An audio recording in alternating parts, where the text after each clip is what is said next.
bad day, I usually have one friend at home who I can always speak to. So I'll phone him up, I'll say, I'm having the worst day in the world, and no matter what, he'll always say, you're great, you're going to achieve in life, and that, yeah, he's just really, really supportive. And I can definitely speak to him, or I have a few friends at uni who are always really there for me and really, really supportive when you have a bad day. If I'm having a bad day, I usually keep it to myself for a bit and try and think through what's wrong, and then there's always friends around. I talk to my best friend or my boyfriend. There's people at uni if I need to. But yeah, I'm surrounded by lots of people I can talk to. I don't necessarily think I talk to anyone, maybe my housemates, or I don't really talk to parents or friends. I think you sort of moan about it as opposed to talk about it. If you're feeling down or something like this, sort of be like, oh, this was bothering me today, rather than sort of being I'm feeling down. Does that make sense? Well, I talk to my mom. She's in Nigeria though, but anytime I have a really bad day, I call my mom, and sometimes she just makes me laugh. So I kind of forget about my problems. Then she transferred the phones to everyone in the house, even those I don't know, people I know. They try to make me laugh because most of the time I'm missing home and stuff. So I just call my mom. She just says crazy things and I just start laughing. That's why I forget about having a bad day. I could have an headache, but when I say asthma, I forget. So that's why I talk to my mom.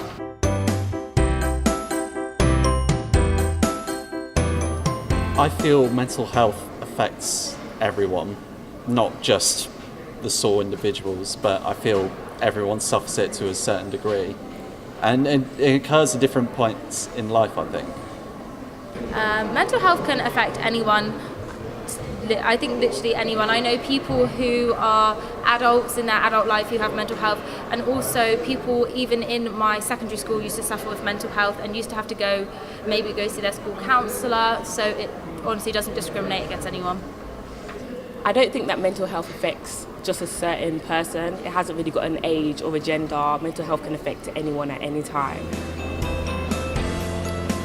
Before, I'd probably say if you're depression, but because I've kind of suffered with things before, I just think it's always perceived as something a bit weird, but I really don't think it is. It affects so many people I know and myself, and I think it's becoming normal. The more you speak about it, it's not something to be scared of. It's just a part of everyday life that we can deal with.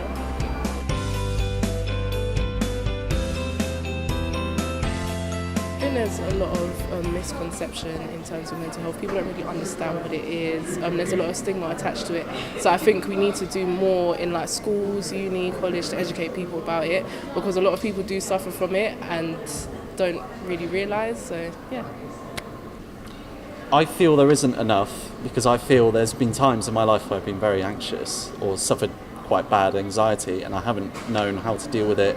It was an actual medical condition. I'm quite straightforward about these things, and yeah, it affected me to the point I'd be like, oh my Lord, what am I doing? I don't know what to do. So when I go get diagnosed and they say, oh, you're just feeling a bit anxious, I'm like, I don't understand why though, But I think people need to have the knowledge to think, right, I'm feeling this, I need to get a bit of common sense to be like, right, calm myself down, figure out what I'm being anxious about.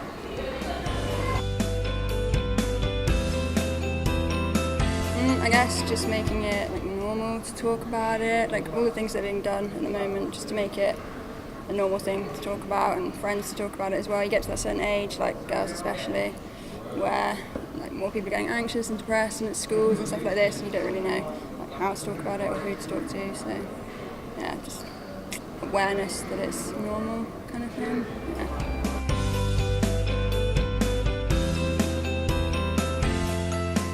I feel it's important to have a strong sort of support group, friends, family, there are people out there that aren't fortunate enough to maybe have that sort of thing if they're maybe living away from home or something like that.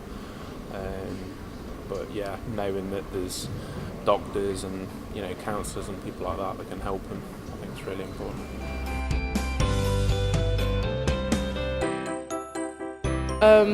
There's about 1 in 4 people in the UK suffer from depression at one point in their lifetime, and it's more common in women than men. I think pretty confident through my own experience. I think there was a couple of years where I had quite a rough patch and then came out of it, and then it was all good. So I think now when people have sort of said, and like my partner has said, that they're having troubles, it's more easy to talk about someone else's than my own, I think. So I'm perfectly happy talking to someone else about their own issues as opposed to talking about mine. If that makes sense. Yeah. This week I've had such a busy week, but I've tried to make sure that I have some relaxation time, some me time. So last night I had a really long bath just so I could calm down and just refocus. I also have really early nights, I'll just watch a film, just a bit of take care of myself. This week I've made sure that I get really early nights. Is one thing that I've been doing to really help my mental health this week. I find if I've had a good night's sleep, say 9 hours sleep, I always feel so much better and the day's generally a lot happier. I think if I'm feeling quite anxious or feeling a bit down, I always listen to music. I feel music's one of those big things. I listen to something I like, maybe even something sad, just to make me feel in the mood at the right time. So yeah, I feel music's one of the biggest things you can do. And also, if you're doing it live in a band or anything like that, it's a good outlet. It's quite a nice therapeutic thing to do. Well, I tend to self-care from that perspective by I enjoy relaxing by learning to play the guitar. Can be frustrating at times, but that's one way I relax.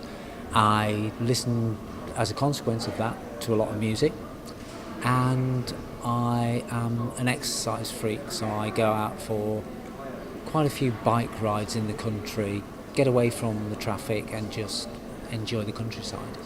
So I just chill out that way, while trying to remain aware of other road users, of course. But maybe I'll talk to my friends, or just have a nice meal, or go out and chill, something like that. Yeah.